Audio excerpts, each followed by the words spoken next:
And it's time, ladies and gents, to do our live. Divya and I are back for another live. We had some technical difficulties, but we're back. Yes, we're back. And I figured out, in wonderful news, how to turn off my timer for the day on Instagram, because I have a 15-minute timer every day, and I always... You're so sweet. I'm glad you like my pictures. This is my great uncle, Art Carney. My husband got that. Yay! Yeah. Okay. So I can we're see. back. We are here, and that was really funny. Am I better now? Yes, so much better. I don't know what happened, but I was like, oh, she's lagging and she's laughing about something, but I have no idea what she's laughing about. But I'm just going to smile, like, because you were like, oh, yeah. And I was like, what is she? So I think what happened is when I had to go and like do the ignore the timer for the day. Oh, Everything. Okay, here we are. We're back. And I had mentioned briefly that our intention for today, for our, continuation of our conversations, but I loved what Divya and I were talking this week about life, and just talking about, I had just come back from New York. I was visiting for 2 weeks and it was amazing. And we were chatting about just what that entails, being out of town, being away from home, and how sometimes you need a vacation from a vacation. So Divya, it's so real. Like, I don't know who else feels this, but like, I feel like we might have touched on that. Yeah. Like maybe after we came back from our birthday. Yeah. Mm-hmm. But it's really interesting how real it is every time.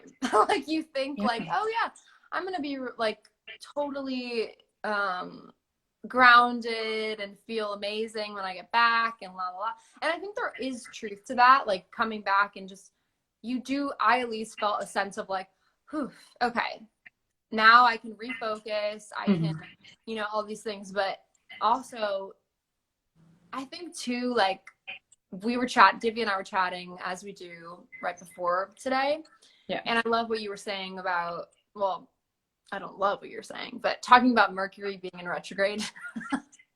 I mean, something's going on in the universe the past 3 weeks or a month. And if anybody else out there has been feeling it, it's a mutually shared feeling, because it's like a roller coaster. And I feel like we didn't know about Mercury and retrograde when we were little. Like, no one told us about these times during the year where like something is shifting in the universe, and it actually shifts you as a person, and like your feelings, and like the surroundings around you. And like, no one prepares you. Like, no one in high school goes, you know what, you're going to take a class about Mercury being retrograde, because you're going to understand how to like balance that a little bit. Like, no.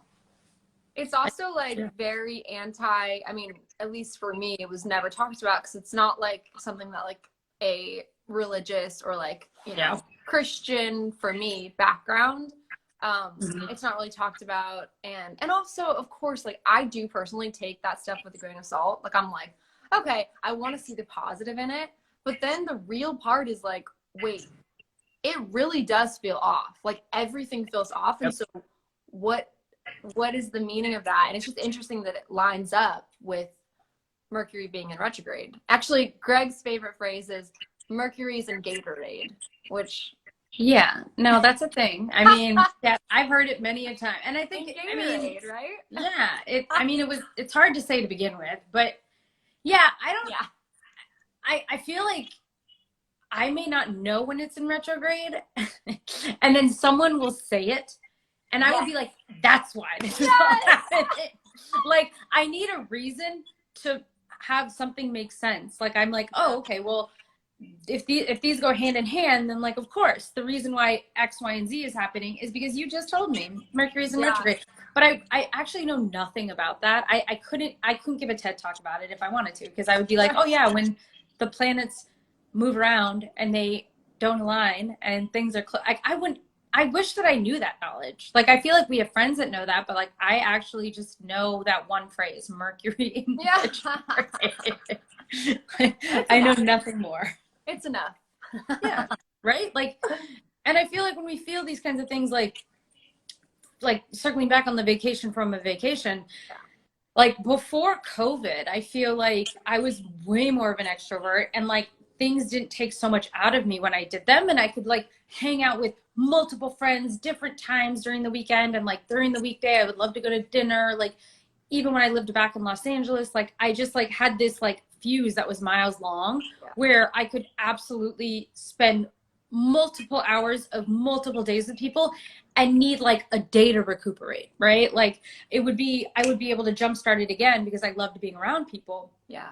But present day, and you know, it takes us all back to the conversations around the pandemic and COVID and like long-term trauma. But like if I hang out with a person for a few hours, I need like 5 days to like just take back my like energy and fuel myself up to give it to like the next person. And you like, Yes. I don't know if this happened for you, but for sure for me in the past, I want to say like at least 6 months. Like I couldn't say farther than that, but 6 months, I have been like protecting my time and space. Although there are moments where you can't because like life happens, but I am so much more self-aware of how I want to give my time away and like who I give it to. Because I think like if we all didn't learn anything in this pandemic except one thing, it was that our time and our energy needs to be going to things that make us happy because life is very short. Because this past year and a half taught us like we don't even know, like none of us knew this was coming. Like this was, you know, it just threw us all off our axles. And I just was like, wow, like I feel like when we go on vacation and we think it's a vacation and it is, you know, we're relaxing and we're drinking wine or we're, you know, we're driving down the coast or, you know, we're seeing friends or we're eating great dinner. It's still time and energy. Like that still takes something out of you that you now need to get back and gain back in order to give it to or for the next day. Right. So yeah, it's wild to think that. You're so wise though. I'm always astounded because I feel like you put these things into words that it's interesting because as like a writer myself or songwriter myself, I think when it comes to real life, my brain sort of malfunctions and I'm like, I don't know how to communicate this. Like I can communicate it in a song or I can communicate it in, you know, a story or whatnot. But I'm just always so impressed by the way you articulate because, and the way you've encouraged me, Div, in this time where you're super on top of me being like, hey, like, are you protecting your energy? Like you give a lot and you feel a lot. And I think too, like maybe I'm so thankful for our friendship because we're different, but we're really similar. Like the core of us feels really similarly, but I think you have a special way of telling me or reminding me like, hey, you deserve a break. Like you don't need to keep going. You've done it enough. You have a long fuse. And I'm so grateful for that. And I always want to encourage you in the same way because I think too, I was actually just reading our friend Jessica, who was on here earlier. She just posted this thing about highly sensitive person and empath. No way. I was researching about highly sensitive people in start of COVID because I was like, am I that? Like, I think I am, but there's parts of me that are not. Yeah. Because as you know, I'm not one to cry very easily, except recently I have been, which I'm very thankful for. But I definitely relate to the empath. And I think that it kind of intertwines with vacation from vacation, only because I think even when we're on vacation, like we don't let our feelings don't go away. Like the way that people affect us, even like a person at a coffee shop that's rude to us is going to affect us because we're in tune to it. Like, yes, we're sensitive, but I think like if anyone out there that watches this feels this, like obviously just know you're not alone. You're not, you know, weird if you get drained by situations that are kind of something that maybe like a person would say, just like, you know, like, what's the phrase? Like, it's off your shoulder. I don't know what that phrase is. What is that phrase? It's like brush it off brush your it shoulder. off your shoulder. Oh, okay. The word I was gonna say was very weird, and I was like, this can't be right. Brush it off your shoulder. But brush it off your shoulder, people say that, but like, I don't know, not everyone's made the same. And when it's okay to feel deeply and be drained by things. And Divya, what you were saying earlier about COVID, that is so real to me as well. Like, I need so much more time now to recharge from a social, not even actually a big social gathering. I'm kind of good, but one-on-one, I'm like, oh, this is like really intense and it feels really intimate. And like, I'm navigating that right now with your help too, with your friendship. Like, how do I, and also part of it is like, it just is, and it will pass. Like, it's not going to last forever, but no, that I like that, you know, my brain, that you're like, brush off your shoulder, you silly head. I think it is weird. Like, I don't know, like, as you know me, like in my 20s, I would never be caught dead at home. Like, I was out, but it was also like, it was me not like having any self-love and needing to get it from other people, that I was constantly around people. And I was like, oh, okay, like I need to constantly be around people. I like sat at home. Oh God. Like, I want to say like for the decade of my 20s, I probably sat at home. I mean, like the percentage would be very low, because I feel like I constantly had to be out, constantly had to be surrounded by people, constantly needed to be texting people. And it was to fuel my own like anxiety and depression and self like worth. Like, it was like, I wanted to make sure everyone liked me. I wanted to make sure I was like in the drama. I wanted to make sure that I was seen. And I think this past 4 or 5 years since I moved from LA, I had to like navigate what life was going to be like, because one, LA is very fast paced and it's very go, go, go. And you're sitting in your car all the time and you're constantly wanting to move and shake. And in Austin, I mean, I can't speak for every city in Texas, but Austin is quite small and quite condensed and quite slower. A lot of people, just things are slower here. It doesn't take that long to get anywhere. And so my entire like life of like Los Angeles and 30 years of living there, all of a sudden switched to this like jolt. Like, I didn't know anybody. I couldn't go anywhere. I had no friends to like meet up with. And that's like such a jarring, shocking thing. But it was like the universe was like, nope, we're going to stop you because you don't know how to stop yourself right now. Yeah. And when those kinds of things happen, you know, if you believe in God, or if you believe in a higher power, if you believe in, you know, whatever you want to believe in, like there's something in the world that's helps you when you can't help yourself. And I think like I all of a sudden moved here and I was like, bam, like, Divya, you need to stop. You need to sit with your feelings. You need to make sure that like you start loving yourself and you look inward, because like you keep looking outward for validation, and like that's gonna fade. Like, you're not gonna always have that. And like, man, I think I learned it's during the pandemic to sit with myself so much more. Oh my God. Did we all not have to sit with ourselves in the beginning of this, when like freeways were empty and streets were like tumbleweeds were flowing? Like, I can't believe we all like just went through. Like, it still baffles me that the 405 was empty. Like, it's still to this day, the fact that like somebody went out. Do you know about this? Somebody went out. I don't know if it was like male or female or they or them, but like people went out to the 405, got dressed up, and put a table on the 405 and ate dinner because there was no cars. No, I did not know this. Yes, I was like, oh my, that's like one of my dreams. I would love to do that. But I think I feel like once we all had to sit with ourselves, I'm coming back around. Once we all had to sit with ourselves the past year and a half, we all realized what anxiety was, what depression was, what being an empath is, what, like, all of a sudden you all have to sit with yourselves. And you know what? Like, my heart goes out to the people that had to sit alone. You know what I mean? Like, man, like, my heart, like, I would want to FaceTime people and talk to them to make sure they're okay, because like, thankfully I had a partner. Thankfully I had 4 animals. But like to feel like you're sitting at home and like thinking about like the world and the chaos, like that's so crazy. And so I guess like my point of my story would be that like, you know, we're all trying to navigate what anxiety and depression and like bipolar disorder and all these things that have come up, because like so many people are going to therapy now because we're still in this trauma. Yeah. And I think that, or I hope that people know that like we're all going through it. Like it doesn't just happen to you and you're not alone, but like, man, I can't stress enough how weird this past year and a half was. Oh my gosh. And like, I think too, well, there's a couple things that I want to touch on.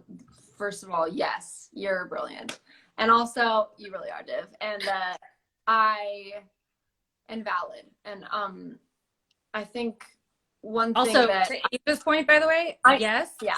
I read it and I was like, yes, because you had to make time for people and you had to like everyone had to figure out really quickly how to connect with somebody. Like, yeah, I had old grandparents had to learn FaceTime. Like parents and kids had to learn Zoom all of a sudden. Like none of this was something we did before.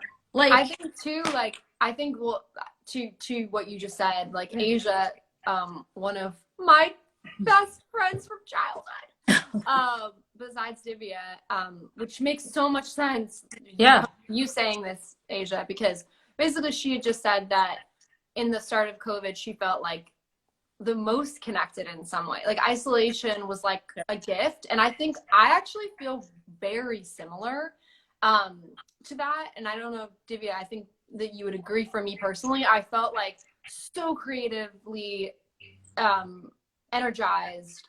I was like, whoa, I have way more time to like think about things that I want to do and do them. And weirdly, starting the world again, like starting up again, I think is what really set my trauma off again. Like I was traumatized, of course, as we all were, about just the fear of COVID and like, what does this mean? What's gonna happen?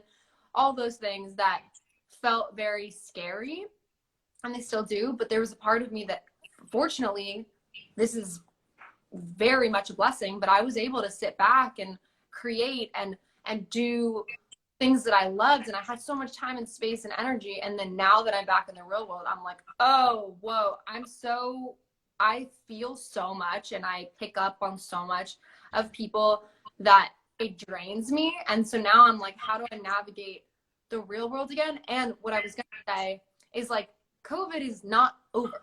Like it's not done. And as much as we want to act normal, it's not over. And I think for people that are deep feelers, it's like, you have to acknowledge that. And like, if you have any sort of fear about it, like that's normal, like vaccinated or not. And I think for me, it's like, I'm such a people pleaser that I'm like, I want to, I don't want people to think that I'm weird, that I want people to like test before I hang out with them with like a Binex, home test. But I do feel weird, but also I'm like, this is real. It's still very much real. So it's just navigating all of these different things, and it's so draining. But I appreciate, Asia, I appreciate your comment, because it's the other side of it. Like I mean, there's so many different layers and sides of this time, and it's just, it's very hard to navigate. It's just like some days we're gonna have, and I think to that point, when we were chatting earlier, Div, just about like anxiety, depression, and how it is manifesting right now. And I know for myself, my journey with anxiety and depression has only been, I've only really talked about it openly in the past 5 years, but I've had it probably my whole life. But it used to be social anxiety, then it turned into just panic attacks. And then now, in my 34 years of age, it's more depression. And I think I just want to I don't know, I want to talk about that and be a voice for that, because I feel like it's so easy to look at someone and think, even just in their interaction with you, that they're happy and that they're not, dealing with something. But I think I just posted this on Instagram the other day, but I just think it's really important to have love for people right now and compassion, because you really don't know what someone's going through. And it feels very silly to say that, because then you're like, well, I have so much. And yes, that's true. But also chemical imbalances don't, you can't help them. they're No. just real. But sorry, that was such a tangent. I sort of like blacked out there. No, you're spot on. You're actually spot on to what I was about to say, which was really like, it worked really well. But I think like, I don't remember who I was talking to. I was talking to someone recently, and they said that their new motto or mantra is to like meet people where they're at right now. And I think that is so important. Like if we can't just accept where people are at right now, then we're doing ourselves a disservice. We're doing that friendship a disservice, because we want that to be for us as well. We want the people around us to meet us where we're at, because we don't, the ebbs and flows of anxiety or depression, or like the uncertainty of COVID, or the uncertainty of jobs, or whatever the case may be. Mm-hmm. We are like all going through it. And today could be a great day. And I talk to you and I'm like, oh, Paris is in a great mood. Like, I'm so excited. Like, we get to, vibe, and we get to like create, or whatever the case may be. And then tomorrow something could happen, and that's okay. And if I call you and you're like, Divya, I'm like not feeling it, I'm going to be like, great. Take care of yourself. And you are. Let's like call me tomorrow. Like, but it's not a personal thing. And I think I'm realizing that too. And I think that if we all can start realizing nothing is personal right now, people are just going through their own shit, and them going through their own shit has nothing to do with you. Everyone has handled this so differently. And so like for you, if you are requesting people get tested right before they see you, they should just accept it and be okay with that, because that's where you're at right now, right? Like, as much as I would expect somebody to, like, if I canceled last minute, I know that's a bummer, but I could just not be my full best self for you if I was to cancel, right? If I was just not feeling it, and I'm like, you know what, I can't give Paris today what she deserves out of our friendship, I would hope that you would be like, I can't wait till we can talk and you get to be like your best version, or you want to break down and talk later on. Like, and I think, and I hope that we can all learn to do this a little more, because I think like, I think I started to become isolated because I didn't want to let anybody down, because people would expect Divya's on all the time, or, whatever the case may be. And like, or it could be the opposite. Divya is just going to talk about depression, or whatever the case may be. But like, that's where we're at. Like, I can't help where I'm at in the moment that I decided to make plans with you a week ago. Yeah. Like a week ago, I was ready to hang out with you. And today I'm still ready, but like, you're going to get like 50% of me right now. Right. Like, and I think as long as we can just accept that, like, I think that friendships won't be so hard, like maintaining things won't be so hard, because I think that we all have expectations. Like, well, if we're going to hang out, you got to be on, and you got to be making me laugh, and me and you have to have dialogue the entire time. And we have to, I'm just like, no. Mm-mm. But no. The answer is no. And I think you're so good at least, well, once again, so good at articulating these things, which is such a blessing. But also I'm really impressed by your actual dedication to doing these things, and the way that you're doing them for yourself, but you're also even talking about it right now. But I've been really fortunate for you to talk about these things to me and remind me, like, don't push yourself. Don't do it if you can't do it. And you definitely do meet people where they are, which is such a gift. I was just thinking while you were talking about, like, just, having compassion on where you're at, and letting that be across the board for all of your friendships. The interesting thing that's come up for me, and I know I've talked to you about this, is I am such an avoider, chronic avoider of pain, of, I want to people please, I want to, all those things. And I isolate because I'm like, I don't know if anyone knows about Enneagram on here, but I think, Divya, have I talked to you about Enneagram? People have told me I should do, it's a test, right? Yeah. Okay. I'm super curious what you are. I think I might know, but I want to do it. Actually, you should do it after this today. But okay. I've been really interested in it, and part of, so my Enneagram, it's been a journey, but it's like, you don't know anything about it, so I won't actually go into it, but basically there's like the number you are, and then there's a wing that you have, and then there's the number that you go to in unhealth, which is like a whole thing, and a number you go into health. So the number that I go into unhealth, I'm a 3, wing 4, which I'll chat. We can talk. You are like talking like You're Hunger like, Games, Squid Games. Like, I don't know what you're saying right now. Wait, but, is it like love languages, but just about your personality? I've heard of, is it Enneagram? It's like Enneagram. Enneagram. Yeah. And so ENN. But essentially it's just like a personality test, like Myers-Briggs, like all of those. So it's more than a love language, only because it's like the core of your personality and what, yes. Oh, but it is with Enneagram. It's with N's though. But Marshall, yes. Yes. That is Enneagram. Okay. But so the number that I've like, discovered is I'm 3, wing 4. Okay. And a 3 goes to a 9. You're gonna be like, what is happening? In unhealth. But what that means is like you isolate more, you're more prone to depression, all those things, because you're performing all the time, and when you don't feel like you're getting the attention you need, which I feel now, I'm curious what you are.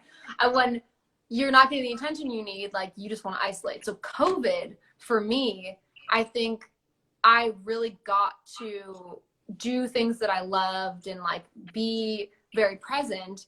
And then I was able to isolate so much that now I'm like more comfortable in that place.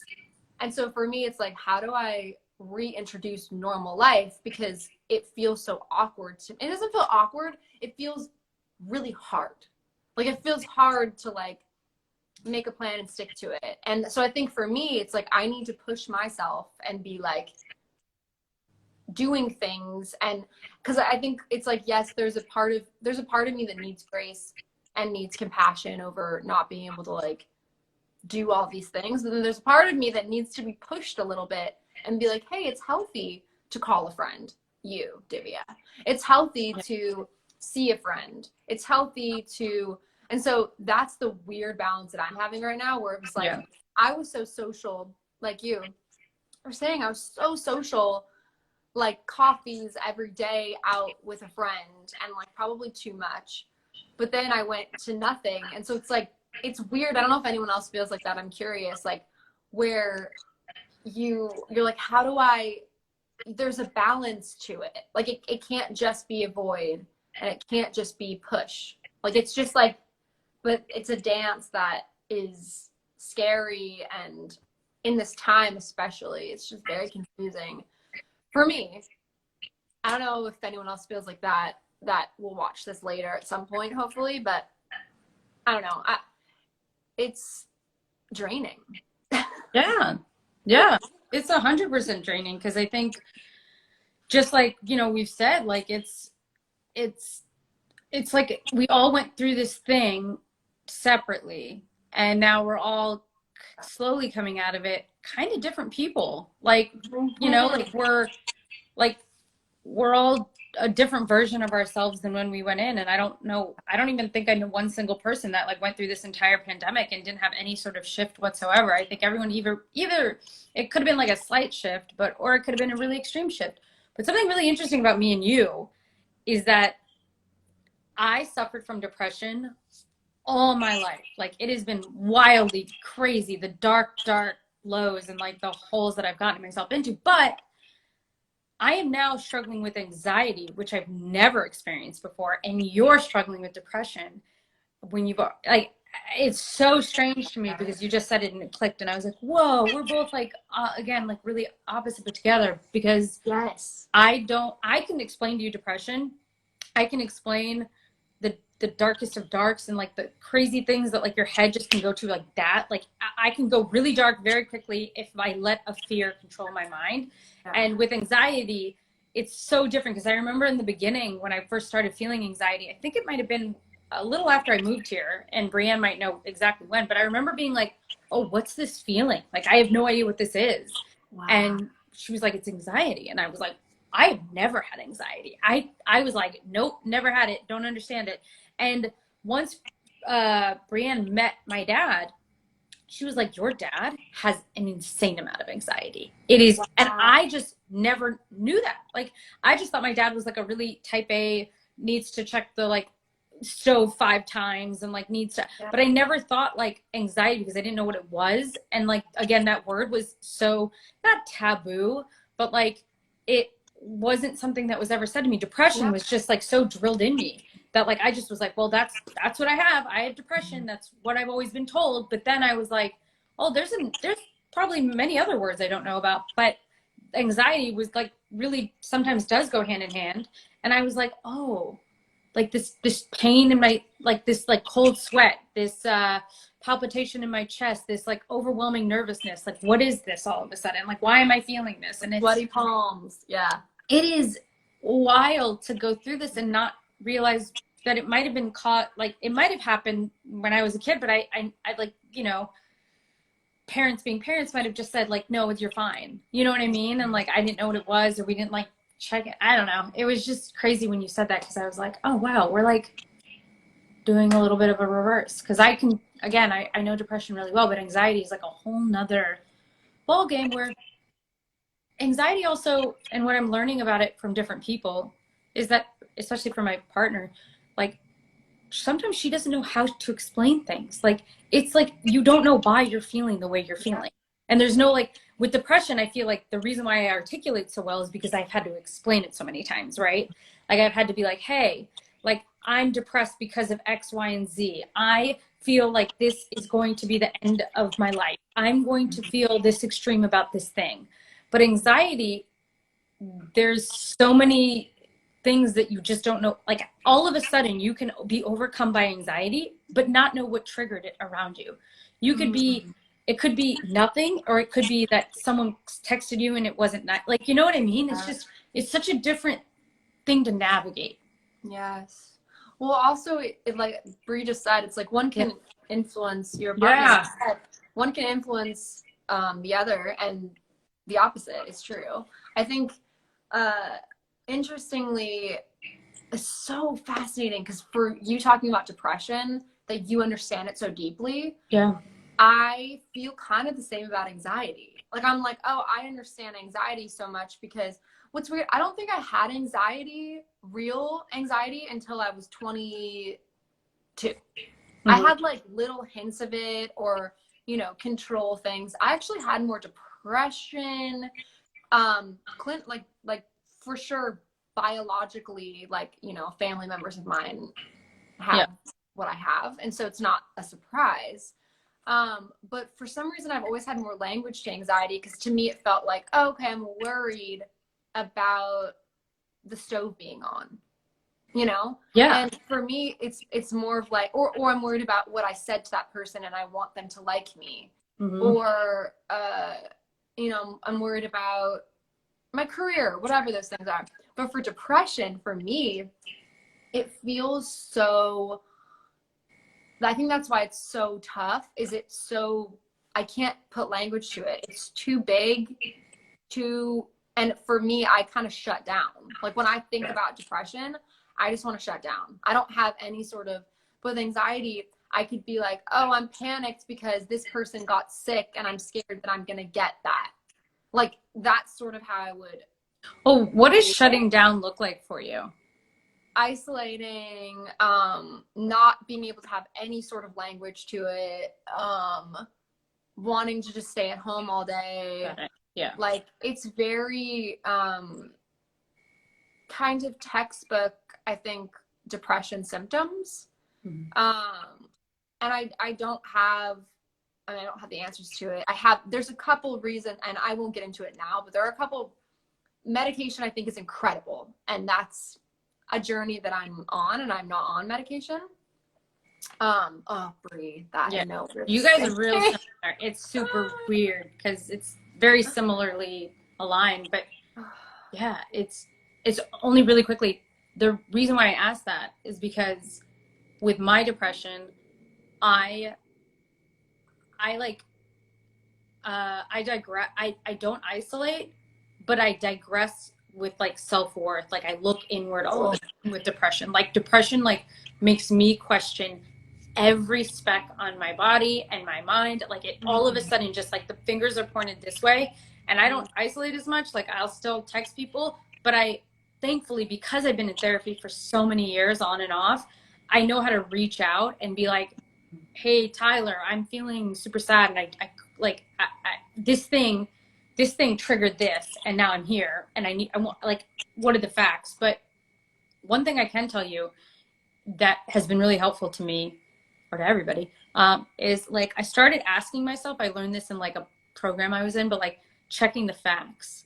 And it's a really quick thing that you can say to yourself, and I started to like default say it to myself, because like my mind tells me lies, and that's what gets my depression down. Sometimes it's not even a wanting somebody to like me or be invited to something or to be included in things. It could just be that my mind told me that those people are hanging out without me, and they're doing something, and they're talking about me, and then all of a sudden that lie becomes fact in my mind, and then that fact in my mind spirals me, and I'm like, oh, like, how did I get here all of a sudden?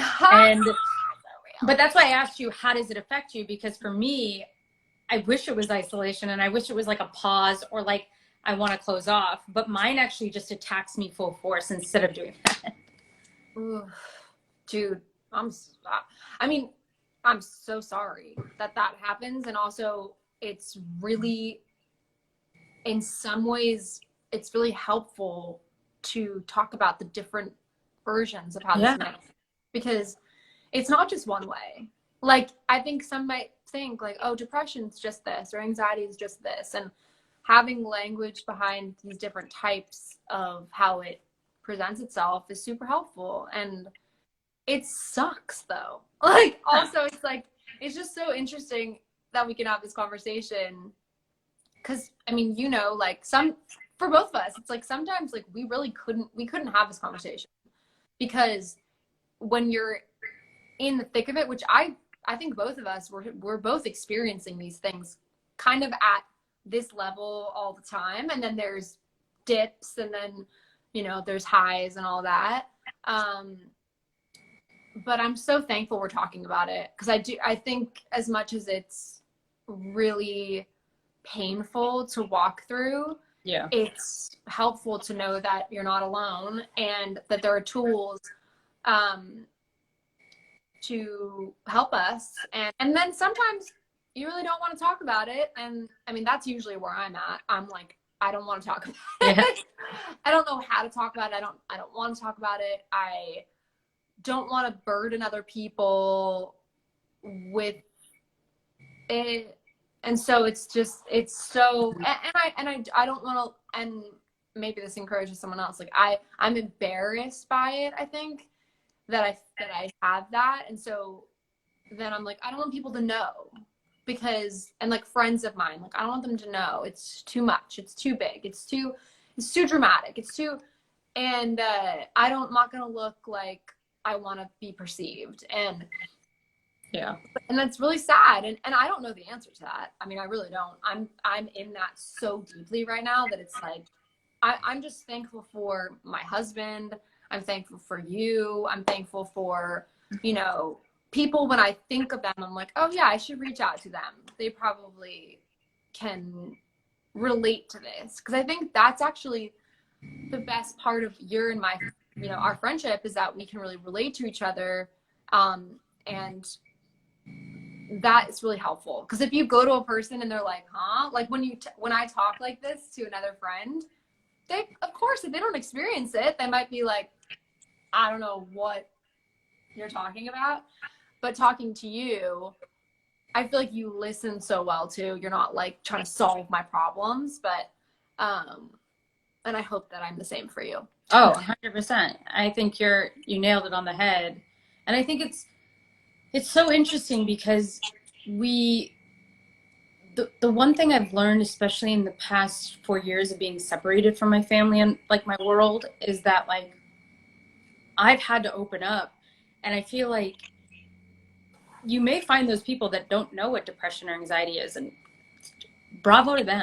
Like, yeah, I know. Like those people I envy. I'm like, oh my God. But for the majority of the world, which I do believe is the majority, people do feel this, and they do feel the way you feel, of embarrassment, and like they don't want to talk about it, and they want to be surface level, whatever that means, or whatever the case may be, but or go deep until a certain point.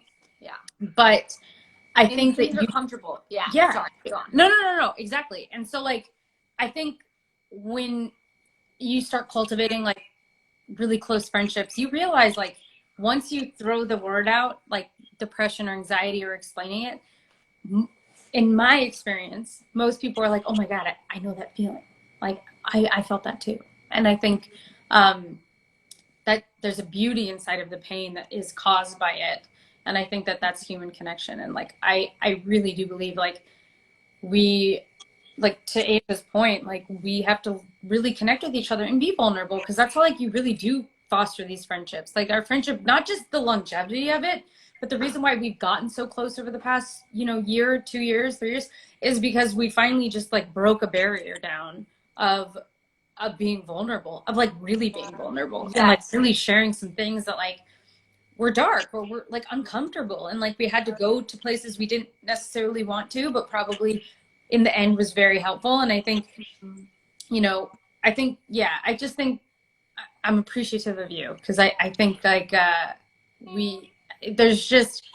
there's a love I have for you, especially like over the course of me living here, that's a whole nother story, everybody. That's a whole nother story. We have lived in the same place for so long, and like for us to have this beautiful friendship that formed 1,500 miles away essentially has been wonderful. And I hope that people know that they have people out there that love them. And also, really quickly before we do wrap up, I started medication about 2 or 3 months ago, and I'm 34 and I've never taken medication, but I am a huge advocate of it if you find something that works for you.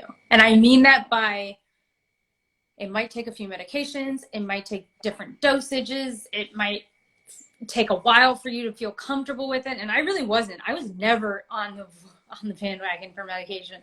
But my friends who are therapists in California have all said to me that like so many people have had to go on medication for numerous reasons, and especially because of COVID. And I think like I'm scared to tell people I'm on medication. I am like, that is a terrifying thing to say, but it's also like, it's helped. It's actually done what it's supposed to do, and like not given me weird effects of like not being able to be Divya or like be funny or like be able to connect. It's like when you find a medication or like a therapist that fits like a glove, like hold on to it, because it's really important that like we all find something that can relieve us of what we're feeling all the time. Dude, so well said, and thank you for your vulnerability with that. I think too, like, yeah, there's of course for all these things, it's just so silly to even keep saying this, but there is a stigma on all of these things and on medication. And I think basically what I've learned is like it's just giving you the chemicals that you're lacking. Yeah, like it's just giving you. That is such a good way of putting it, by the way. Yes. Yes.